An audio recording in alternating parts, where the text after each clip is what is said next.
अस्सलामुअलैकुम नाज़रीन, धरती टाइम से गॾु आहियां अब्दुल अज़ीज़ जतोई। नज़र विझंदासीं अॼु जी ताज़ा तरीन ख़बरुनि ते।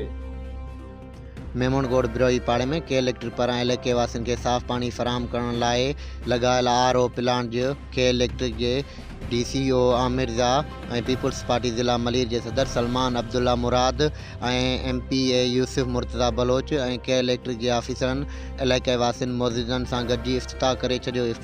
इफ़्तिताह जी तक़रीर जे मौक़े ते रीजनल हेड अदनान समी, कलेस्टर हेड Muzammil Ilahi, GM Imran Sheikh, GM Wajid Memon, marketing head Zara Aneeq, Manzoor Ahmed Memon, Mir Hasan बिरोई ऐं ॿिया गॾु हुआ।